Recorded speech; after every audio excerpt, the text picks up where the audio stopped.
This is Analytical Media. We are a consortium, a group of therapists, college professors, and well-published, peer-reviewed authors. Today we're talking about critical thinking. I'm sure you have heard about critical thinking. You've heard the term. They may have mentioned it at work.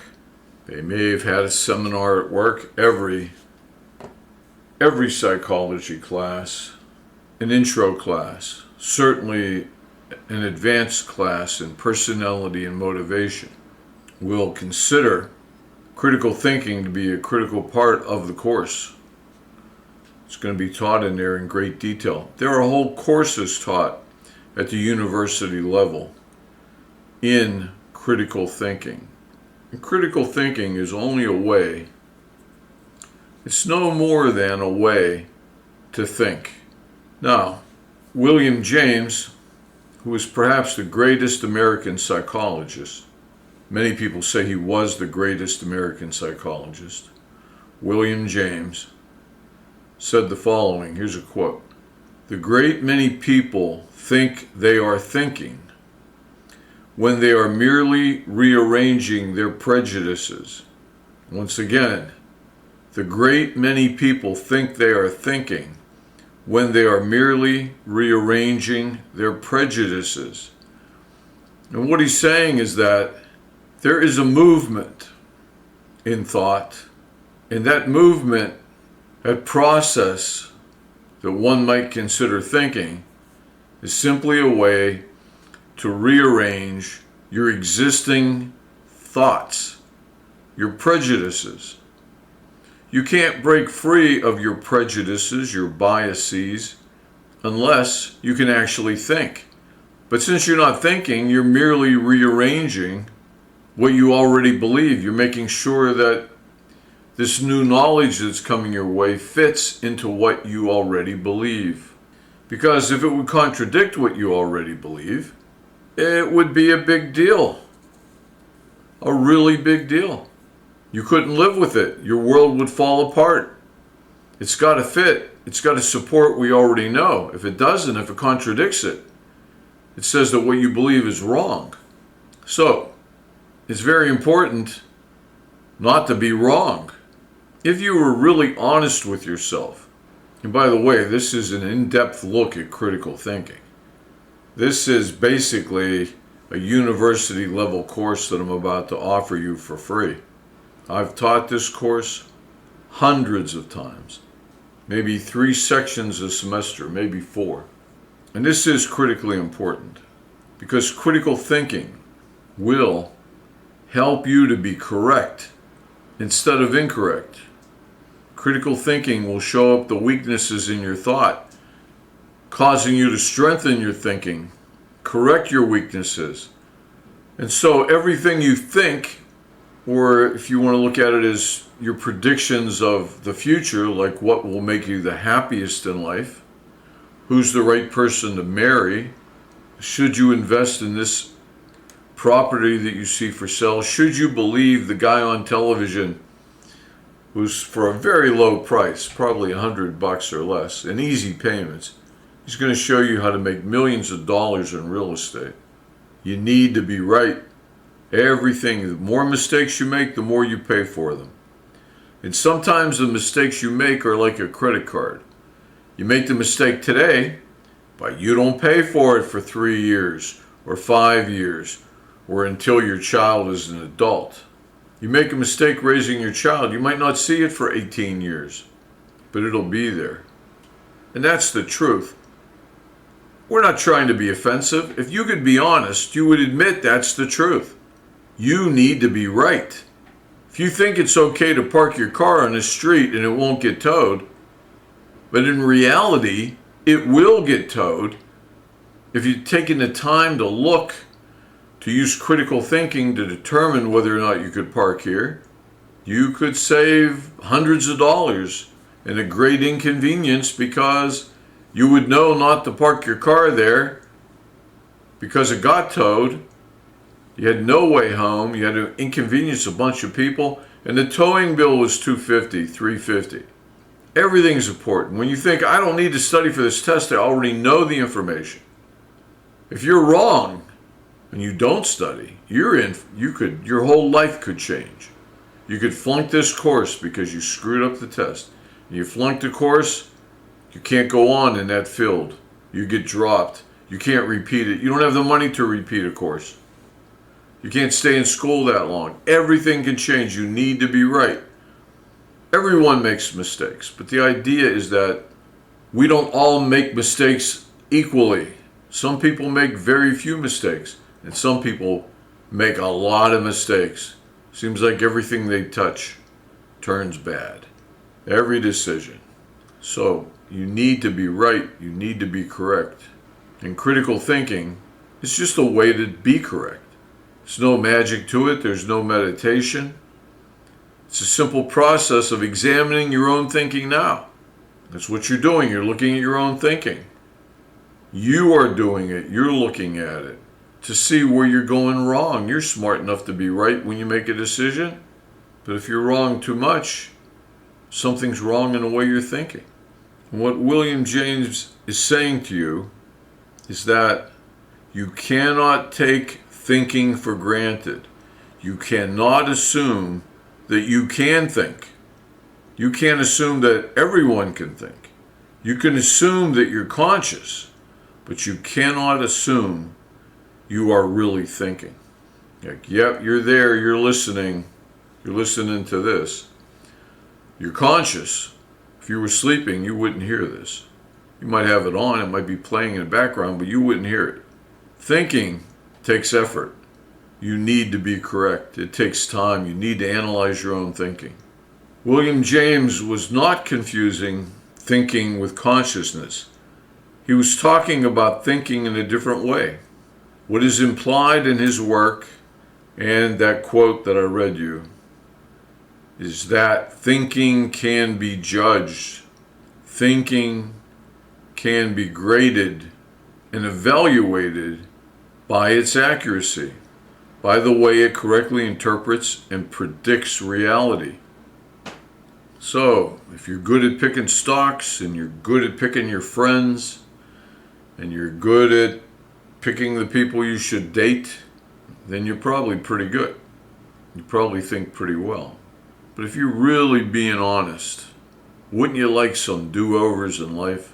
If you're really being honest, can you see the mistakes you made in your thinking that caused you maybe to have a broken heart, to have been cheated on by someone who you should never have trusted, have a do-over, you took the wrong job, you passed up a promotion because you thought that it would be too much, the bigger job might be too much, you couldn't do it, and because of that your whole life changed.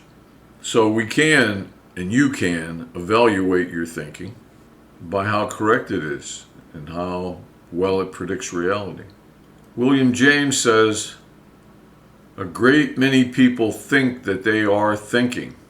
And what he is saying is that they're wrong.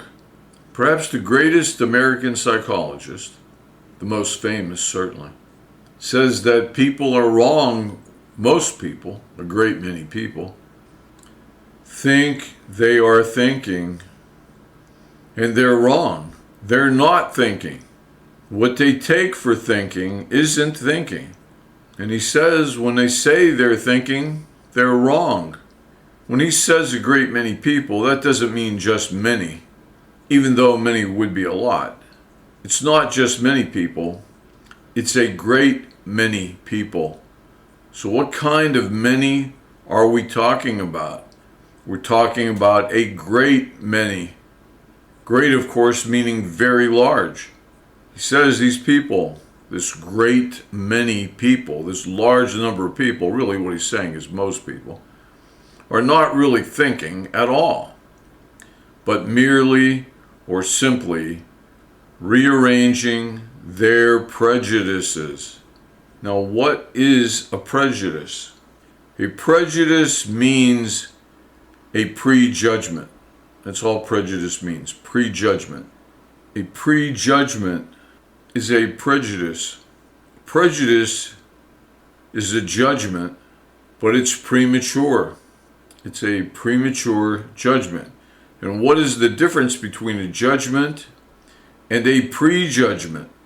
A prejudgment occurs before the judgment should occur. It's premature. A judgment is a decision. It's a logical conclusion that is the culmination or the end product of the thought process or your thinking process. That's the decision you come to. That's the judgment you make. A judgment is the logical manipulation of facts, of reality, of truths that comes at the end of the thought process. And if it's a prejudgment, it's come too soon. It's a prejudgment. It's a prejudice. It means it's come before the thought process. Just like if somebody criticizes your favorite football team and you're a big fan, rather than listen to that, think through the criticism, determine whether or not it's correct, use logic and thought and fairness and being open to the idea that that might be right. You decide prematurely that, of course, this person's lying about your football team. It's a lie. It's not true. Because what would it mean if it was true? It would mean maybe you'd have to reevaluate how good you think your football team is. So that's the first thing we've learned today. That one of the greatest minds in the field of psychology says that most people think they are thinking. They believe they're thinking. They're trying to decide whether they should go to this college or that college. Trying to decide whether they should marry this person or not marry this person. They're not really thinking about it. They don't know how to think. They are not willing to think. They're not willing to think that their football team might not be as good as they thought they were. Or the hated team from the other state, their rival, might be better than your football team. So we've learned that one of the great minds in psychology tells you that most people aren't thinking. They're simply rearranging their prejudice. I'm prejudiced. I believe my football team's the best.